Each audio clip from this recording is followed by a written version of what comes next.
Uma das partes mais familiares do livro de Gênesis e também uma das mais controvertidas é encontrada no terceiro capítulo de Gênesis.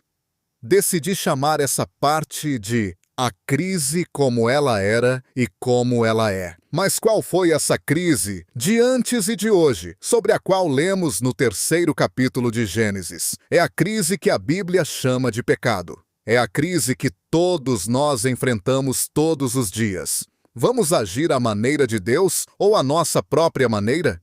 O comentário que a Bíblia faz sobre a natureza humana, como ela era e como ela é o seguinte: somos todos como ovelhas desgarradas, cada um tomou um caminho diferente. Essa é a natureza humana. Deus fez de nós criaturas de escolha, segundo as Escrituras. E porque somos criaturas de escolha, podemos fazer a vontade de Deus, bem como a nossa própria vontade. Podemos fazer tudo à nossa maneira ou agir segundo a maneira de Deus. Robert Louis Stevenson, um famoso escritor, disse uma vez: cedo ou tarde, todo homem deve participar de um banquete de consequências. É isso que as Escrituras vão tentar nos mostrar. Existe um banquete de consequências, e nós temos de participar dele. Mas nós somos criaturas de escolhas. Podemos fazer esse banquete de consequências de acordo com nossas escolhas. O terceiro capítulo de Gênesis descreve a primeira vez em que essa crise aconteceu. É uma batalha de vontades, a vontade do homem ou a vontade de Deus, como ela era, para que possamos entender essa batalha como ela é hoje. A base para o capítulo 3 é fornecida no capítulo 2, versículo 8 e 9. É uma descrição sobre o que iremos ler no capítulo 3. O Senhor Deus plantou um jardim no leste do Éden, e lá ele colocou o homem que tinha acabado de ser criado. E o Senhor Deus fez crescer belas árvores frutíferas, para que o homem pudesse se alimentar. Também havia no meio do jardim a árvore da vida e a árvore do conhecimento do bem e do mal. Uma das perguntas mais frequentes sobre esse assunto é: o que Adão e Eva fizeram no jardim do Éden? Se procurarmos a resposta no terceiro capítulo de Gênesis, fazendo as perguntas: o que está escrito mesmo? O que isso quer dizer? O que isso significa? E o que isso significa para mim? Ao contrário do que você possa ter ouvido, nenhuma maçã é mencionada no terceiro capítulo de Gênesis. Não sei de onde tiramos a ideia de que eles comeram uma maçã. Como dissemos nas nossas lições sobre os capítulos 1 e 2, sobre a criação do homem e da mulher, quando Deus os uniu em uma união sexual, o que eles fizeram no capítulo 3 não foi um pecado sexual. Muita gente pensa que foi uma relação sexual. É até engraçado pensar nesse contexto. Mas o que aconteceu lá? Mais uma vez, temos um exemplo do princípio do estudo bíblico que eu compartilhei com você na introdução à Bíblia. Esse princípio diz o seguinte: um evento pode ser histórico e, sem perder sua historicidade, ele também pode ter significados alegóricos. Não fique com medo da palavra alegórico. Paulo diz em Gálatas 4, 22 a 24, Abraão teve 2 filhos. Isso é uma alegoria. Agora, isso é história, mas é também uma alegoria. Se procurarmos pela definição da palavra alegoria, encontraremos mais ou menos isso. Uma alegoria é uma história na qual as pessoas, lugares e coisas têm um outro significado, geralmente com algum tipo de instrução moral. É uma história na qual as pessoas, lugares e coisas têm um significado a mais, além do significado histórico ou óbvio. Nesse sentido, o que temos em Gênesis capítulo 3 é uma alegoria, e tem mais. Você já viu alguma árvore do conhecimento? Você conhece alguma árvore da vida? Você já ouviu uma voz caminhando? Ou já viu uma voz caminhando? Tudo isso são símbolos, no capítulo 3 do livro de Gênesis. Eles devem ser uma linguagem alegórica. O apóstolo Paulo disse: os judeus pedem um sinal. O que ele queria dizer com isso é que os judeus pensavam em uma bela linguagem de sinais ou figurada. É isso que o Apocalipse, o último livro da Bíblia, utiliza para mostrar todo o seu contexto. O Apocalipse é a mais bela linguagem figurada que você poderia imaginar. Em Gênesis capítulo 3, temos linguagem figurada. Essa linguagem figurada, ou essa alegoria, está transmitindo uma mensagem muito profunda sobre a crise como ela era, e especialmente sobre a crise como ela é. Em Gênesis capítulo 2, versículos 8 e 9, vemos que esse jardim criado por Deus para o homem satisfaria as necessidades do homem. O homem foi posto entre as árvores. Essas árvores são descritas, deixando bem claro como elas satisfazem as necessidades do homem. Existe uma ordem de prioridade. Primeiramente, essas árvores deveriam satisfazer as necessidades dos olhos dos homens. Segundo, também deveriam satisfazer a necessidade do homem por comida. 3. Deveriam dar vida ao homem. Mas havia uma árvore chamada de árvore do conhecimento, e eles não tinham permissão para comer da fruta dessa árvore. É isso que aprendemos no capítulo 2, versículos 8 e 9 do livro de Gênesis. No capítulo 3, quando eles pecaram, ou quando eles decidiram seguir o seu próprio caminho fora da vontade de Deus, note que a ordem de prioridade sobre aquelas árvores fica confusa. Eles não colocaram os olhos em primeiro, o alimento em segundo e a vida em terceiro, sem o conhecimento. O que eles fizeram foi: primeiro eles colocaram a comida, e depois os olhos, e então o conhecimento. E nunca chegaram na vida, chegaram na morte. Por que Deus faz o casamento? A união indissolúvel? Eu acredito que é por causa do que podemos chamar de direitos das crianças. Hoje em dia, ouvimos falar muito de direitos. Acho que algo precisa ser dito a respeito dos direitos das crianças. As crianças sabem que a segurança delas depende do casamento dos pais. É por isso que, se você quiser ver um olhar de serenidade, dê uma olhada para o seu filho quando vocês pais estiverem se beijando ou demonstrando afeto um ao outro. Eles podem até dizer que não quando crescerem, mas eles gostam de ver esse carinho, porque isso faz com que eles se sintam seguros. Da mesma forma, quando você estiver tendo uma discussão ou um desentendimento, dê uma olhada para o seu filho e você vai ver aquele olhar de insegurança, um olhar de terror no seu filho. Eles sabem que a segurança deles depende do casamento de vocês. Portanto, Deus estava pensando nas crianças quando disse que o casamento é um laço permanente, é para sempre. O casamento é também exclusivo no sentido de que você deve abrir mão dos outros para se juntar nessa aliança segura e sólida. Essa aliança tem que ser baseada na exclusividade. Uma outra observação sobre o casamento é que ele é um relacionamento que inclui tudo. Salomão teve 700 esposas e 300 concubinas. Então ele foi, de certa forma, uma autoridade quando o assunto é casamento. Salomão diz em Eclesiastes capítulo 4 que o casamento, como Deus pretendeu que seja, é como uma corda de 3 pernas que não se quebra facilmente. Por aplicação, o que ele quis dizer é que a relação entre 2 pessoas tem muitos níveis diferentes. No mínimo 3. 1.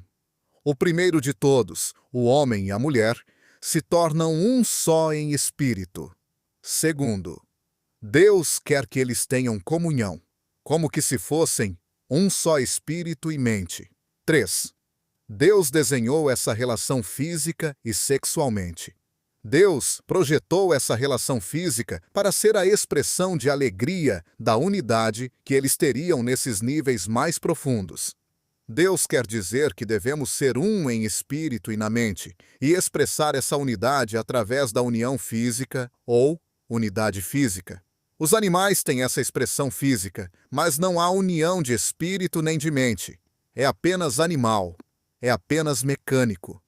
Várias vezes durante o aconselhamento matrimonial, ouço homens e mulheres dizerem: nossa união sexual é apenas animal. A razão para isso é que eles realmente não estão tendo comunhão. Eles não estão tendo comunicação. E a relação física não está sendo uma expressão da unidade mais profunda. É apenas uma coisa animal e mecânica.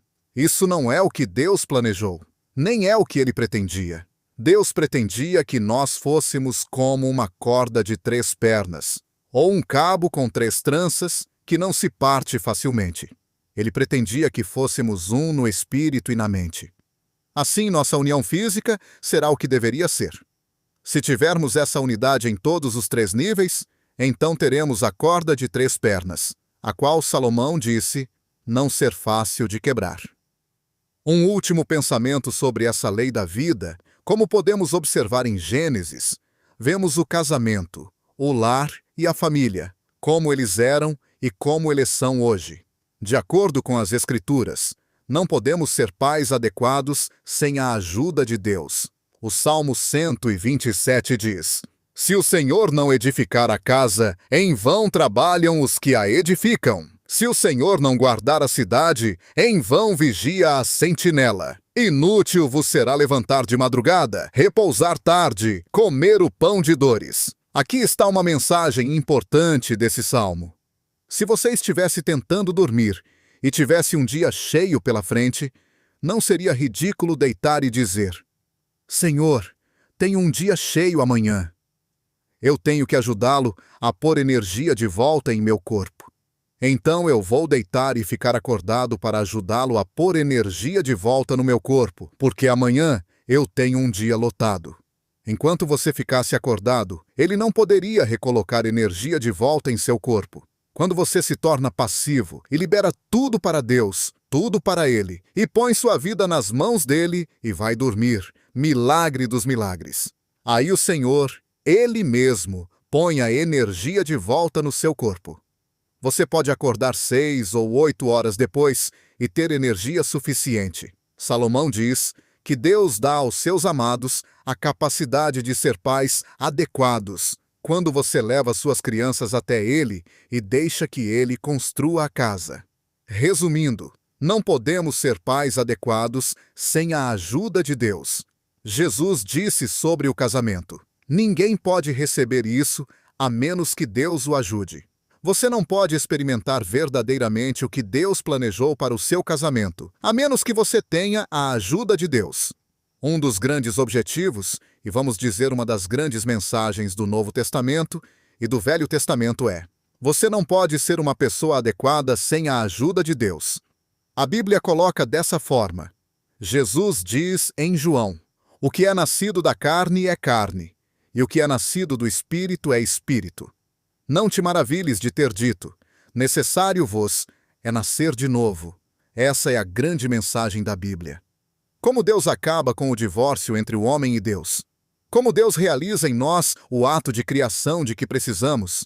Ele o faz através do novo nascimento. É por isso que o Velho Testamento diz: Jesus está vindo, e o Novo Testamento diz: Jesus veio. Você pode nascer de novo, você pode receber o ato de criação em seu coração, e então você será uma pessoa adequada. Assim, de acordo com as Escrituras, não podemos ser pais adequados ou companheiros adequados ou pessoas adequadas sem a ajuda de Deus. É por isso que devemos voltar ao livro de Gênesis, capítulo 1 e capítulo 2, considerar a criação do homem e entender a nós mesmos como realmente somos. Nunca seremos adequados como pessoas, se não voltarmos ao Gênesis e considerarmos a intenção e o propósito no coração de Deus quando Ele nos criou. Nunca seremos pais adequados sem, de acordo com as Escrituras, até que voltemos ao Gênesis e deixamos que Deus nos conte sobre o lar, sobre as pessoas, companheiros e pais, como eles foram e como eles devem ser. Uma das partes mais familiares do livro de Gênesis, e também uma das mais controvertidas, é encontrada no 3º capítulo de Gênesis. Decidi chamar essa parte de A Crise Como Ela Era e Como Ela É. Mas qual foi essa crise de antes e de hoje sobre a qual lemos no 3º capítulo de Gênesis? É a crise que a Bíblia chama de pecado. É a crise que todos nós enfrentamos todos os dias. Vamos agir à maneira de Deus ou à nossa própria maneira? O comentário que a Bíblia faz sobre a natureza humana, como ela era e como ela é o seguinte: somos todos como ovelhas desgarradas. Cada um tomou um caminho diferente. Essa é a natureza humana. Deus fez de nós criaturas de escolha, segundo as Escrituras. E porque somos criaturas de escolha, podemos fazer a vontade de Deus, bem como a nossa própria vontade. Podemos fazer tudo à nossa maneira ou agir segundo a maneira de Deus. Robert Louis Stevenson, um famoso escritor, disse uma vez: cedo ou tarde, todo homem deve participar de um banquete de consequências. É isso que as Escrituras vão tentar nos mostrar. Existe um banquete de consequências e nós temos de participar dele. Mas nós somos criaturas de escolhas. Podemos fazer esse banquete de consequências de acordo com nossas escolhas. O terceiro capítulo de Gênesis descreve a primeira vez em que essa crise aconteceu. É uma batalha de vontades. A vontade do homem ou a vontade de Deus. Como ela era, para que possamos entender essa batalha como ela é hoje. A base para o capítulo 3 é fornecida no capítulo 2, versículo 8 e 9. É uma descrição sobre o que iremos ler no capítulo 3. O Senhor Deus plantou um jardim no leste do Éden, e lá ele colocou o homem que tinha acabado de ser criado. E o Senhor Deus fez crescer belas árvores frutíferas para que o homem pudesse se alimentar. Também havia no meio do jardim a árvore da vida e a árvore do conhecimento do bem e do mal. Uma das perguntas mais frequentes sobre esse assunto é: o que Adão e Eva fizeram no jardim do Éden? Se procurarmos a resposta no terceiro capítulo de Gênesis, fazendo as perguntas: o que está escrito mesmo? O que isso quer dizer? O que isso significa? E o que isso significa para mim? Ao contrário do que você possa ter ouvido, nenhuma maçã é mencionada no terceiro capítulo de Gênesis. Não sei de onde tiramos a ideia de que eles comeram uma maçã. Como dissemos nas nossas lições sobre os capítulos 1 e 2, sobre a criação do homem e da mulher, quando Deus os uniu em uma união sexual, o que eles fizeram no capítulo 3 não foi um pecado sexual. Muita gente pensa que foi uma relação sexual. É até engraçado pensar nesse contexto. Mas o que aconteceu lá? Mais uma vez, temos um exemplo do princípio do estudo bíblico que eu compartilhei com você na introdução à Bíblia. Esse princípio diz o seguinte: um evento pode ser histórico, e sem perder sua historicidade, ele também pode ter significados alegóricos. Não fique com medo da palavra alegórico. Paulo diz em Gálatas 4, 22 a 24. Abraão teve 2 filhos. Isso é uma alegoria. Agora, isso é história, mas é também uma alegoria. Se procurarmos pela definição da palavra alegoria, encontraremos mais ou menos isso. Uma alegoria é uma história na qual as pessoas, lugares e coisas têm um outro significado, geralmente com algum tipo de instrução moral. É uma história na qual as pessoas, lugares e coisas têm um significado a mais, além do significado histórico ou óbvio. Nesse sentido, o que temos em Gênesis capítulo 3 é uma alegoria, e tem mais. Você já viu alguma árvore do conhecimento? Você conhece alguma árvore da vida? Você já ouviu uma voz caminhando? Ou já viu uma voz caminhando? Tudo isso são símbolos, no capítulo 3 do livro de Gênesis. Eles devem ser uma linguagem alegórica. O apóstolo Paulo disse: os judeus pedem um sinal. O que ele queria dizer com isso é que os judeus pensavam em uma bela linguagem de sinais ou figurada. É isso que o Apocalipse, o último livro da Bíblia, utiliza para mostrar todo o seu contexto. O Apocalipse é a mais bela linguagem figurada que você poderia imaginar. Em Gênesis capítulo 3, temos linguagem figurada. Essa linguagem figurada, ou essa alegoria, está transmitindo uma mensagem muito profunda sobre a crise como ela era, e especialmente sobre a crise como ela é. Em Gênesis capítulo 2, versículos 8 e 9, vemos que esse jardim criado por Deus para o homem satisfaria as necessidades do homem. O homem foi posto entre as árvores. Essas árvores são descritas deixando bem claro como elas satisfazem as necessidades do homem. Existe uma ordem de prioridade. Primeiramente, essas árvores deveriam satisfazer as necessidades dos olhos dos homens. Segundo, também deveriam satisfazer a necessidade do homem por comida. 3. Deveriam dar vida ao homem, mas havia uma árvore chamada de árvore do conhecimento. E eles não tinham permissão para comer da fruta dessa árvore. É isso que aprendemos no capítulo 2. versículos 8 e 9 do livro de Gênesis.